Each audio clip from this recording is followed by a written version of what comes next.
Welcome back to the 1600 Sessions podcast. Today I have the opportunity and the privilege to talk with great American historian Michael Beschloss. Michael actually serves on the board of directors of the White House Historical Association, and we have the opportunity to benefit from his vast knowledge and wise counsel day in and day out. It was in 1961 that First Lady Jacqueline Kennedy founded the association. We're on the verge of celebrating our 60th anniversary, and we have much to talk about and celebrate during the year ahead. But Michael is going to unpack for us some of his favorites at the White House, some of his perspectives and insights and unique observations about White House history, but also the importance of the White House Historical Association and Mrs. Kennedy's wisdom and foresight to create this organization to benefit the White House on behalf of the American people. So, Michael, it's great to have you with us today, and I'm really looking forward to our conversation. Thank you so much, Stuart. Love being here. What do you think our founder, Mrs. Kennedy, would think of all that this organization that she founded in 1961, all that we've accomplished in these years since then? If Jackie Kennedy were to come back, and I think we both wish that she would be astonished and impressed by the fact that the White House Historical Association is flourishing more than ever, and she'd be touched and delighted by the fact that the White House has not only remained the museum of American history that she tried to make it into and succeeded in doing in the early 1960s, but she always hoped that the White House would evolve, that wouldn't just, remain locked in the time that she had been First Lady, but that other presidential families would acquire new objects and that each administration would come in and enhance what was there, but at the same time, always remember that she wanted this to be a treasury of American history for anyone who went through. She wanted the White House to be something so that if, let's say, a foreign leader came in, knew nothing about American history, by the end of the evening he spent there or she spent there, they would know a lot, and they would also know the kind of virtues that America stands for. That reminds me of something that President Kennedy said at the end of that CBS conversation with Charles Collingwood that Mrs. Kennedy had. February of 62. Yes, he came in at the end and he said that I like to think that if young people come here, they see this and what Jackie has done, then they will in a sense come closer to those who have lived in this house, and they'll leave here more knowledgeable, and I believe they'll be better Americans. And I think that is so true. He said it perfectly. And the ironic thing is that when she told him at the beginning of the administration that she wanted to take what was a lovely house with a lot of reproductions and turn it into a world-class museum on the order of those you might see in France, he loved history and he loved objects and he loved artifacts, but he was worried that this would seem something that was too elite. And so she did this. It was done, most of it within the course of a year, just as you're saying. And in February of 1962, she did that tour of the White House for the television networks.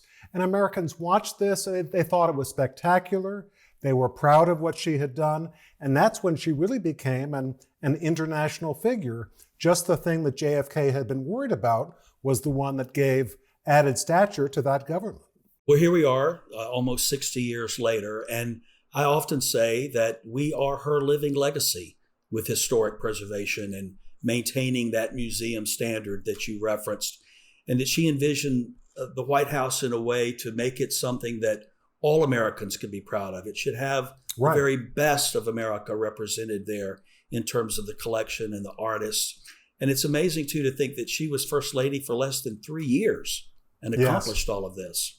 Right, and there were a few things that she had not quite finished at the time she left. And as you know, Stuart, she wrote Lady Bird Johnson a letter just after her husband's assassination, essentially saying, what I always worried about was the First Lady who followed me, that it might not be someone with the love of history that Jack and I had. And essentially that she was so happy to know that Lady Bird and Lyndon Johnson were people who shared that interest, would preserve the White House in all of its glory. Well, we talked about what President Kennedy thought at that time, and he was a bit reluctant about the whole project. What would you imagine his thoughts would be today if he could walk onto those in those magnificent rooms on the state floor, which were beautiful, but not quite as lovely when they moved in the White House. What would he think about this legacy of Mrs. Kennedy that's attributed to her? It's one of the things that they deeply shared, which was this reverence and love for American history, which they both had. She had it to a point that she actually, after her marriage, took classes in the Civil War and other kinds of history, which oddly enough wound up helping her a lot when she was restoring the White House in the early 1960s. And the other thing that's interesting is that she had such an eye for how symbols can help to express the values and the purposes of a country. She felt not only, as I've said, that the White House could convey that, but other things having to do with the presidency. For instance, when John Kennedy became president in 1961, the president had a Boeing 707, and it was white and orange, and it said in big black block letters on the side, Military Air Transport Service. And Kennedy and Jackie said, why not have something that's going to inspire people? And so they went to one of the great industrial designers of the time, Raymond Loewy, and said, essentially, design this in the same way as you did the Coke bottle. You know, if you had free reign, what would you do with Air Force One? And he's the one who came up with that design that is still on the Boeing 747 that serves presidents today.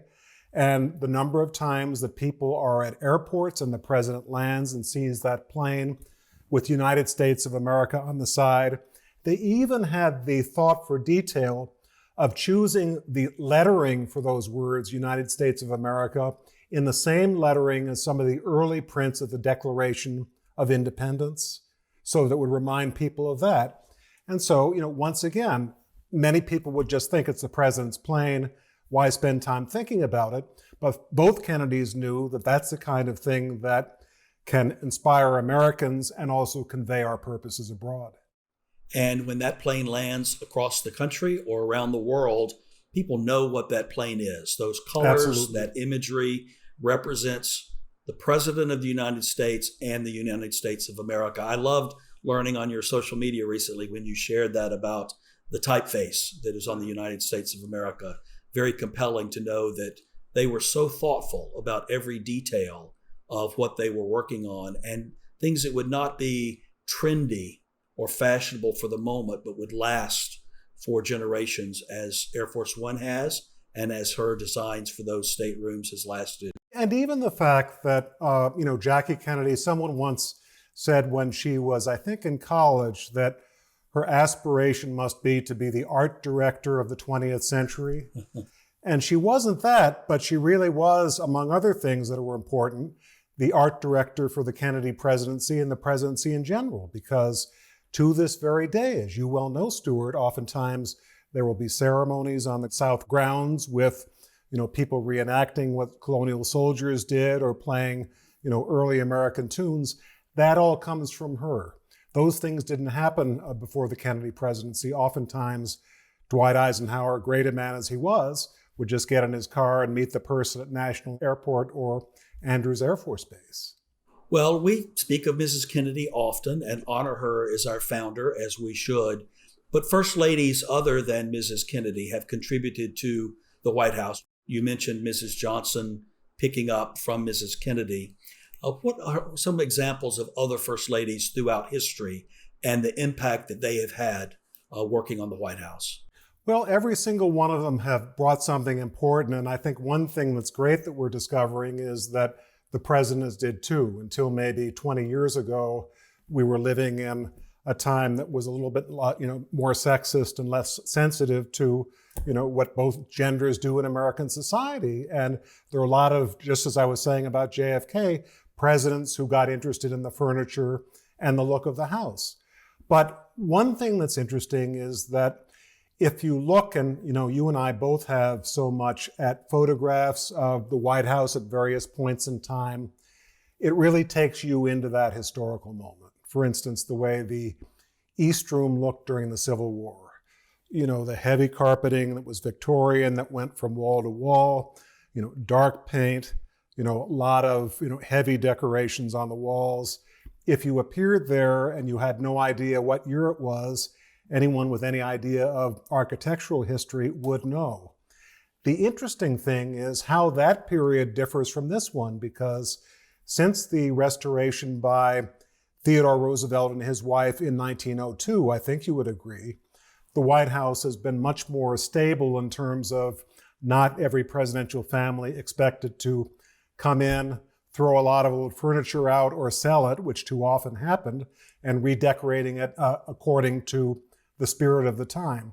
And so thus, the White House is a wonderful museum of early American history on the state floor and the ground floor, but at the same time, first families can make it their own on the second floor, and they sure do. Some of that selling of the old things was to acquire funding for the new things. They wanted things that were more contemporary and fashionable. And that's another wonderful thing about our mission that was conceptualized by Mrs. Kennedy to be nonpartisan, right, nonprofit. The funding that we provide to support the White House is all non-taxpayer funding, all privately funded.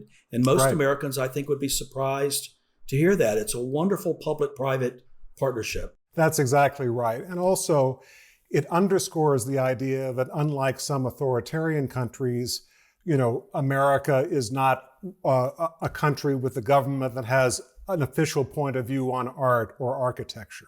These things are done privately. You bring in some of the biggest experts in the field and they express themselves. Well, I think we're very fortunate to, speaking for the White House Historical Association, that we have this entity. I've, as you have, been in Number 10 and even Buckingham Palace and other places that they can't spend the money to keep it up because it would be a public outcry. Right. But we have the ability to do that on behalf of the American people and not have it funded by the taxpayer, or not have to go to Congress and say, what work of art should there be in this room or in that room? Well, we've talked about other first ladies throughout time, so I'm going to put you on the spot here and ask if you could select 4 of these first ladies to have dinner with all at one time. Which 4 would you select and why? Well, I got to know a few of them and actually did have meals with them, so I assume those don't count since I already had the experience. This would be people like Nancy Reagan, whom you knew so well, and Betty Ford, Lady Bird Johnson, I got to know really well, which was an enormous treat, especially because she had so much to do with our association. But going back in time, I would love to dine with Martha Washington, largely because she's been lost to history. So many of her papers and her husband's papers were destroyed that even though we have some recollection, she's sort of a shadowy figure.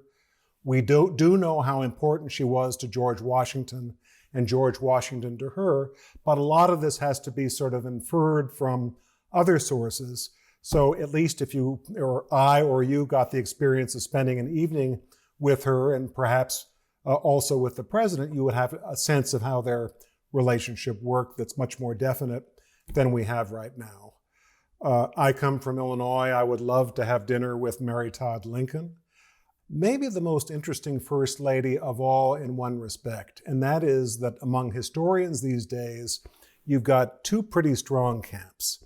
One camp is that it was sometimes a turbulent relationship, but that Lincoln depended on her, and she had a lot to do with emotional support and even, to some extent, from time to time, some policy advice, and she is to be admired.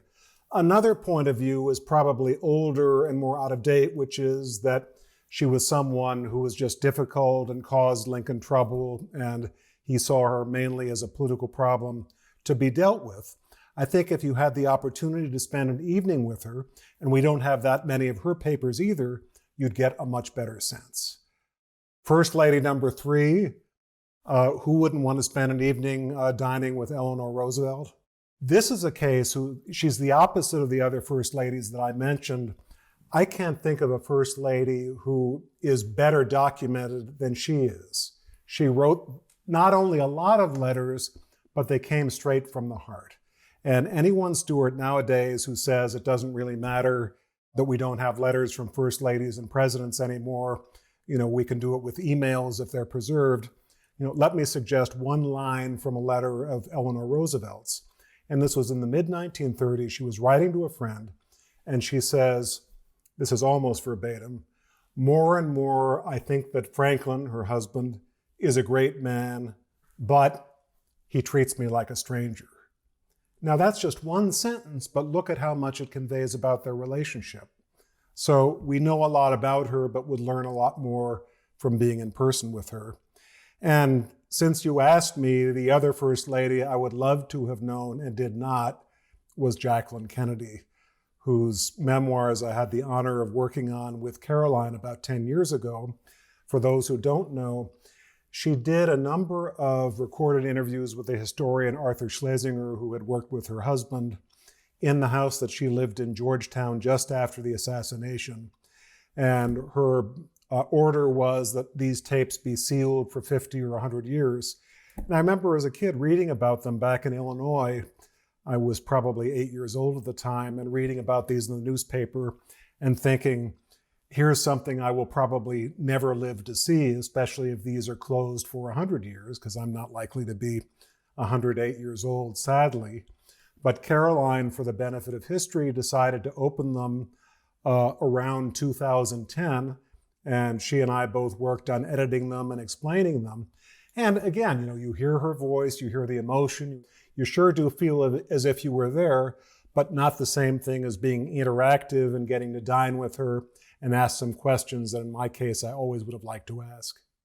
Well, I think those are 4 terrific ones. And as envious as I would be of you having the opportunity to have that dinner, I'd also love to hear the conversation between the 4 of them.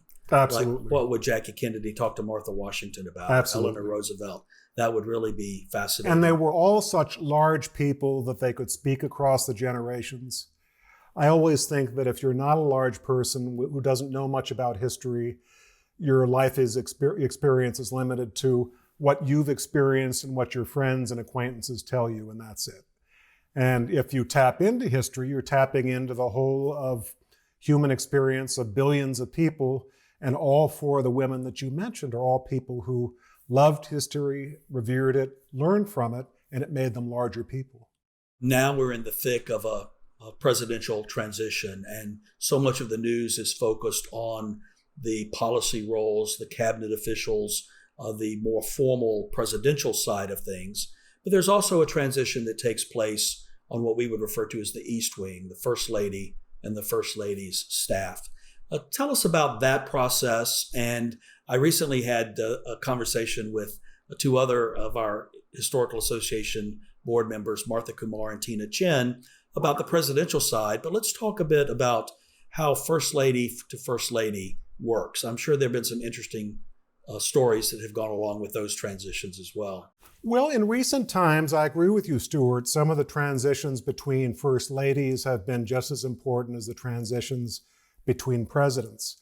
And one really nice modern tradition, which really came out of maybe Eisenhower and Jackie Kennedy, is that after a new president is elected, and they've all been men so far, obviously, his wife comes to the White House, the outgoing First Lady shows the incoming First Lady through the White House.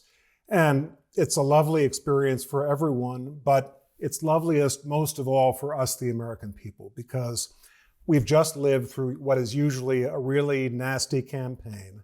And it's almost like at the end of a musical where there's been a lot of tension on Broadway, everyone comes out at the end of the play and holds hands and bows. So you see, for instance, maybe Eisenhower showing Jackie Kennedy around in 1960, even though JFK had been very critical of Eisenhower on the campaign trail. Or 1976, Betty Ford doing that with Rosalind Carter. Their husbands had just run against each other, and President Ford had lost. Same thing with Rosalind Carter doing the same for Nancy Reagan in 1980, whose husband had just defeated her husband. And maybe most of all, the one that really gets me is 1992, when the George H.W. Bushes were host to the Bill and Hillary Clinton for the first time after the election. And this was, as you remember, was a very tough campaign. They did not particularly love each other. But you see the 2 presidents shake hands and talk warmly, and you see Barbara Bush and you see Hillary Clinton, neither of them shrinking violets, and both of them known for remembering who had not been nice to their husbands and maybe even themselves. They come and they're in the Rose Garden and they embrace. What could be more American? Well, there's another story I'd love for you to reflect on, which is as powerful, if not more so, and it's in 2000, just after the initial election day, which went on for several weeks, but already planned to take place at the White House was a dinner celebrating the 200th anniversary of the White House. And it just seems surreal what took place that evening. It does. I've been at a lot of historic events, and that was the one night I really felt as if I was most of all in the presence of history unfolding all around me. Just as you're saying, Stuart, there had been a dinner planned by our White House Historical Association. I think I was about 2 years in by then. And with the Bill Clinton White House, Bill Clinton was going out of office November of 2000. 2 nights after the election, a dinner at the White House with as many former presidents and first ladies as possible, as well as other historic figures. It was held in the East Room because there were so many guests, they couldn't do it in the State Dining Room. And as it turned out, unexpectedly, this was planned 2 days after the election because they presumed either Al Gore or George W. Bush would have been declared president. And so here you have the added drama of the fact that the room was probably half Republicans and half Democrats, or a lot of independents as well, I guess. But no one knew who would be president. And you had George H.W. and Barbara Bush, whose son was waiting in Austin to see whether he would be president or not. And you had Bill and Hillary Clinton. Bill Clinton's vice president, Al Gore, was waiting in Nashville to find out whether he would be president. So there couldn't be more drama. And so the question I had going in was, is this going to be a little bit of a strained evening? Because you got a lot of people in this room who have very strong allegiances. Some want Gore, some want Bush. They feel really strongly. And as it turned out, it was one of the loveliest evenings I've ever spent because everyone in that room, left that at the door. Republicans and Democrats and independents, people who would go into George W. Bush's administration, others who would have gone into an Al Gore administration, all drinking together, having a great time. And at the end of the evening, knowing the national crisis that we were in, because we had no idea how long this election would go on until it was decided, everyone spontaneously gets up and sings together, "God Bless America." I mean, you'd think it was in a Hollywood musical, but it was real life. One thing that was sort of funny, I was sitting at a round table near the head table, and the head table was all the former presidents and former first ladies, as well as President Clinton and Hillary Clinton. And my children were very small at the time, and when I went home, they said, "Where were you?" And I told them about the head table and all the presidents and first ladies there. And they said, "Oh, is that the way it happens every night at the White House? All the presidents sit down together and they have dinner together?"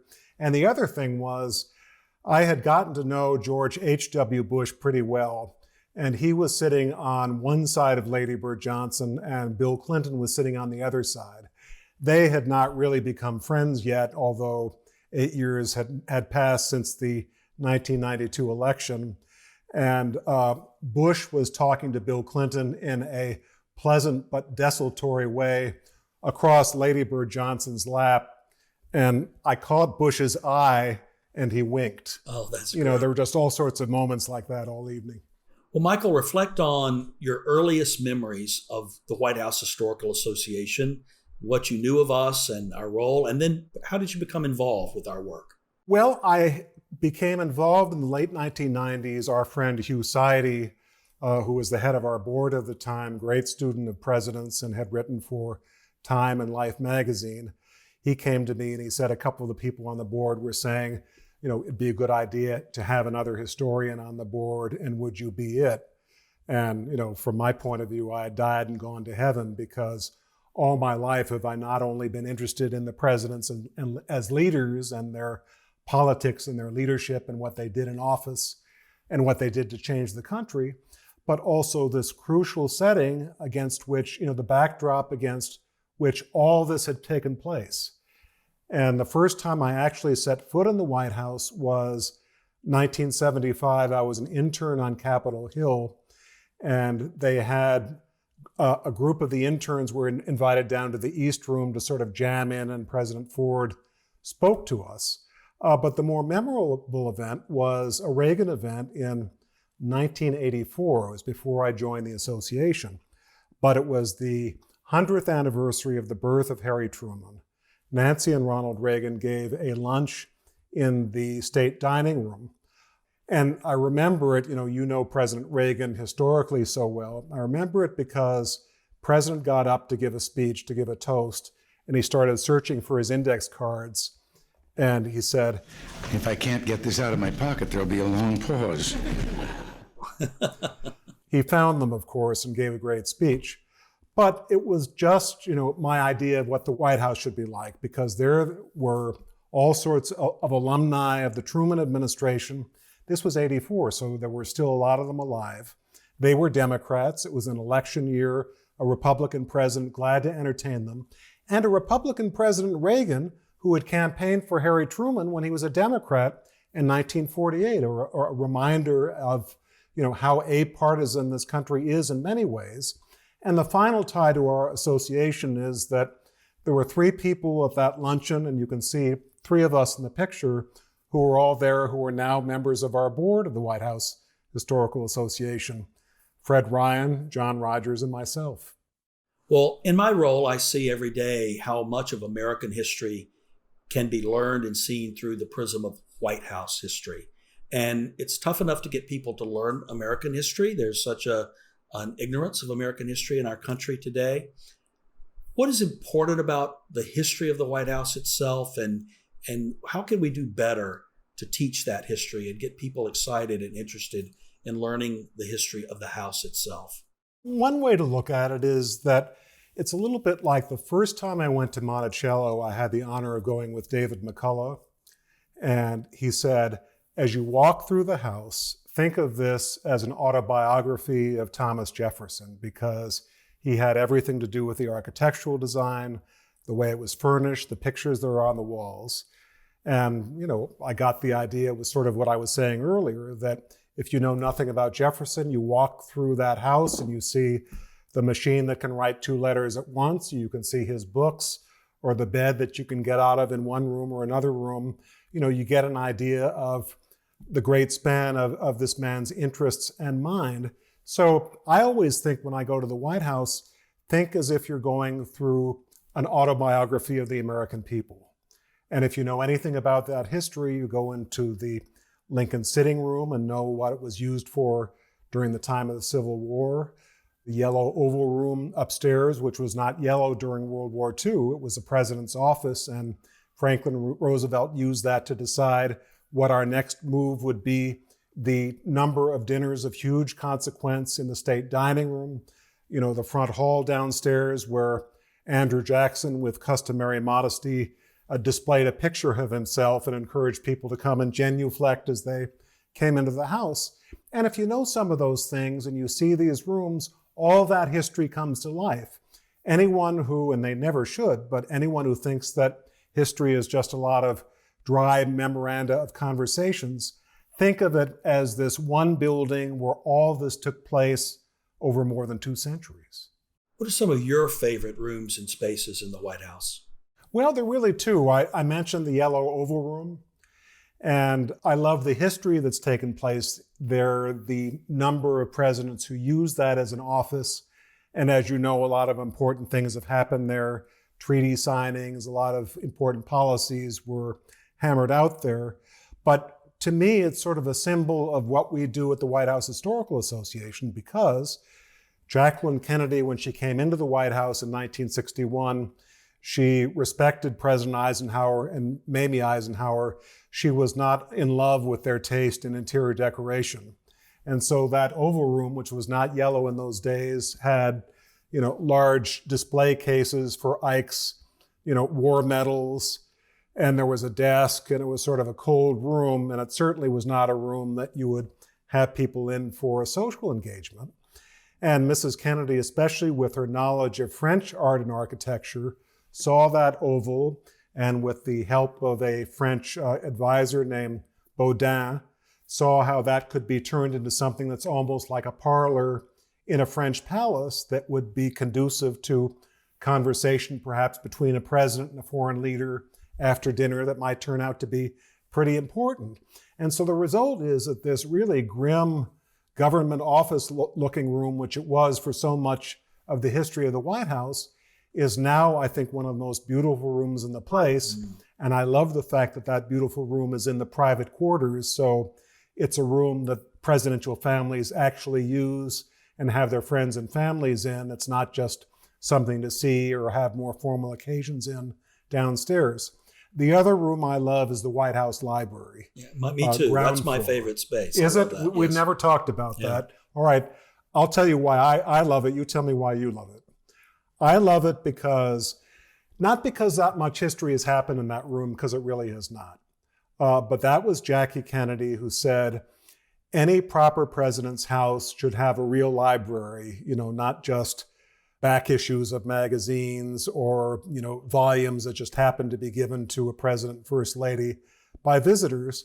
And this was classic Jackie Kennedy. She established a committee. Arthur Schlesinger, the historian who was on the staff, was involved in this. And they decided to come up with a list of titles that were the most important titles that a president of the United States should have in his house. So the core of that collection on the shelves to this day is those original titles, obviously enhanced by books that have come out since then.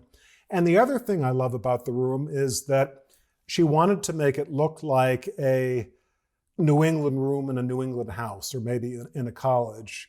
And I guess this is a personal thing. I spent 12 years going to school in New England, and every time I go into that room, I feel really nostalgic. Now, tell me why you like it so much. Well, as you know, we work with every First Lady, and each one takes on a project or two or three. Right. And one of the projects that we had the privilege of working with Laura Bush on was the library. And she, of course, was a librarian, and that was a special space of interest to her. I remember that. And so that was a wonderful project. But I find the room to have such a warmth and an intimacy to it. Right. It's not a huge stateroom. That's right. And to think that this is a space where, even though there haven't been significant events, that's a space where a lot of thinking has probably been done. So it's something that I go in and I feel a peace. I feel exactly the same. Adlai Stevenson, after he was nominated for president the first time, he was governor of Illinois, so he lived in Springfield.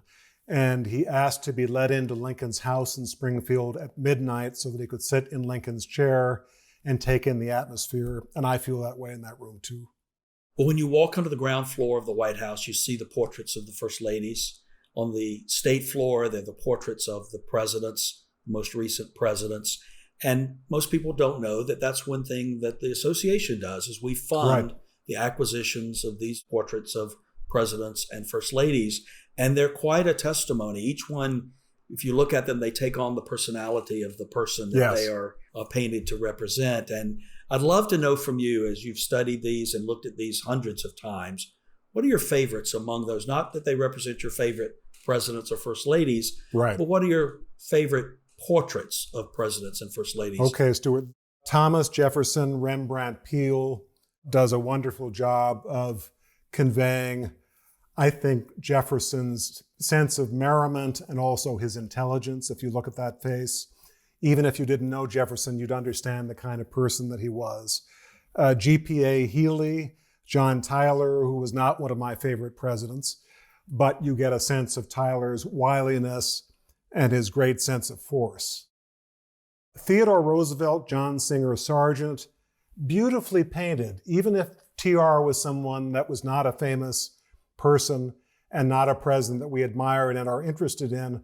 I think the quality of that painting is so high that people would be interested in that, even if it was just a painting of, let's say, a lawyer from New York or a banker from Buffalo. William Howard Taft by Zorn. Again, I think it's just beautifully painted. It gives you a little bit of a sense of Taft's serenity, but it's sort of like the TR portrait, above and beyond any interest you might or might not have in Taft. It's just really a gorgeous painting and would be, even if it were not of a celebrity. Harry Truman by Greta Kempton. Just the technical ability that she had, it's almost hyper-real, the detail that conveys what Truman looked like when you were sitting in the same room with him. Eisenhower by Wills, almost the same quality. And I think those two paintings probably should be bracketed because they were painted during a period that kind of portraiture was popular.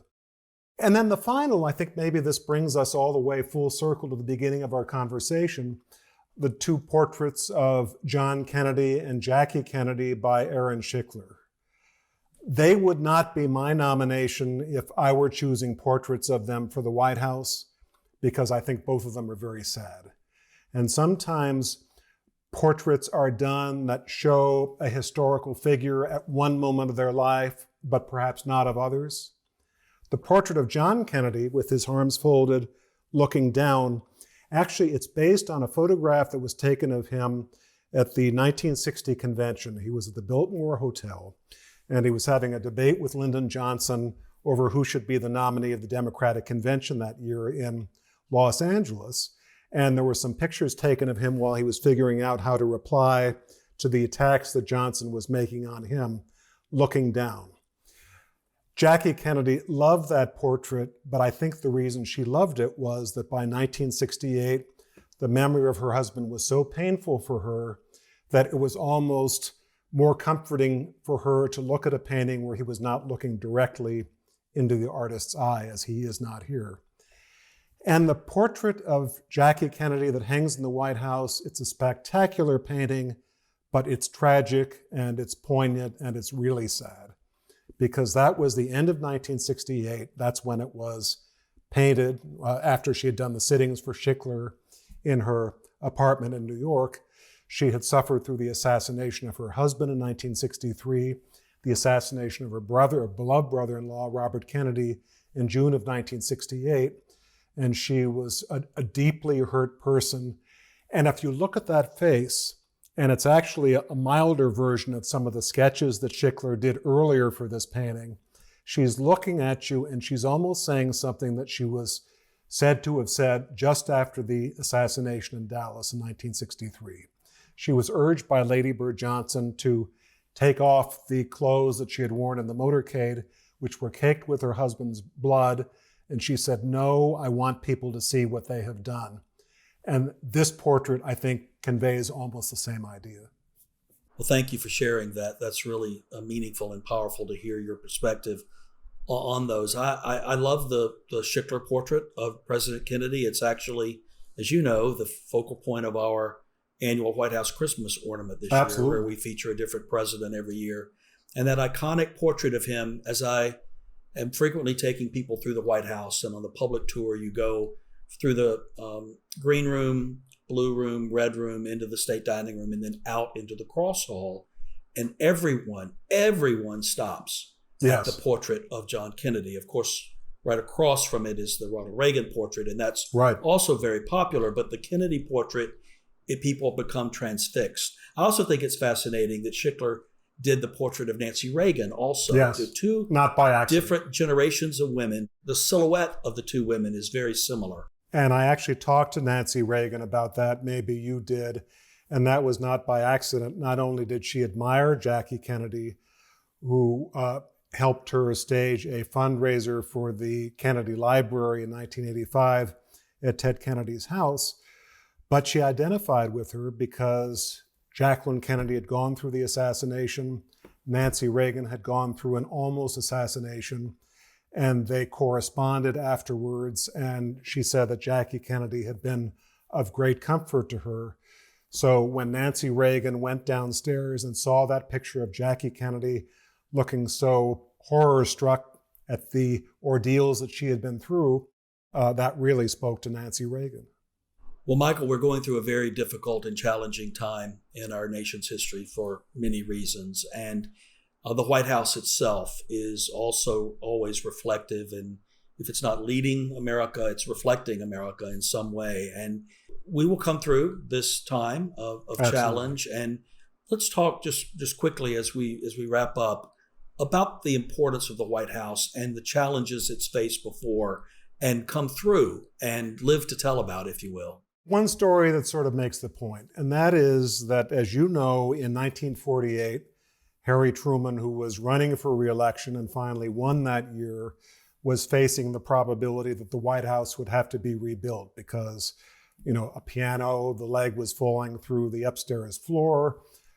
Too many cuts had been made in supporting beams and other things upstairs, so that radical surgery was required if the house would go on. And there were a number of plans suggested, and almost all of them suggested, this house is beyond saving, take it down and put up an exact replica. That's probably the most economical way of doing it, and it's the easiest way of doing it. And Truman said, that's the worst thing for us to do because the White House is a symbol. It has taken us from the time of George Washington, who watched the White House being built and had a lot to do with planning it, through all those wars and all those traumas and all those crises and the Great Depression and World War II. Everything Americans have lived through, one of the things that has given them inspiration and unified the country was the White House, because no matter what happens, the White House is always there. For instance, this is me speaking, not Truman.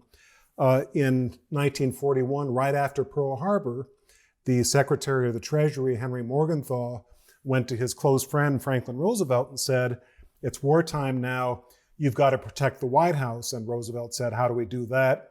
And Morgenthau, in that and later conversations, said, well, you should think about painting it black so it won't be a target at nighttime.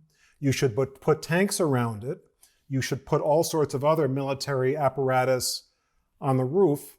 And Roosevelt said, no, I'm not going to do that because that almost suggests that we're losing our democracy in the middle of a war. If the White House looks as normal as possible, it's a symbol to people that democracy goes on unchanged. That's exactly what he did.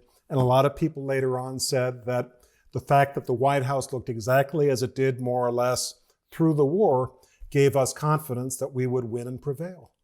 Well, Michael, you've heard me say many times that one of the things I love about my job is I could probably work here the rest of my life and not learn all there is to know about the White House. Well, I hope that happens and then some. Well, I want to thank you for your leadership, guidance, and counsel as a member of our board of directors. We have a terrific group of leaders that give governance oversight to our organization and that work with my colleagues here. And it's been a privilege to work with you through these challenging times of the past few months.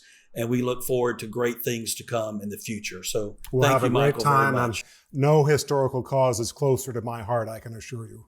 Thank you very much, Michael. I appreciate you sharing. Thank you for asking me, Stuart. So thank you to our followers on the 1600 Sessions podcast. If you don't already follow Michael Beschloss in his social media accounts, please do. You'll learn something every day from his Twitter and other social media posts. He's really a wonderful historian, and he gives great insights on a daily basis. Also follow the association, not just this podcast, but our Twitter, Facebook, LinkedIn, and Instagram, all daily give wonderful information on the history of the White House. Thank you for your support of this podcast and for our association, and we look forward to working with you and seeing you again in the future. And finally, in closing, I'd like to wish everyone in the 1600 Sessions podcast family a very happy holiday and the very best of the new year. It's been a challenging year in 2020, and I know we're all looking forward to 2021. We'll have a new year start with a great new podcast, and I look forward to joining you then.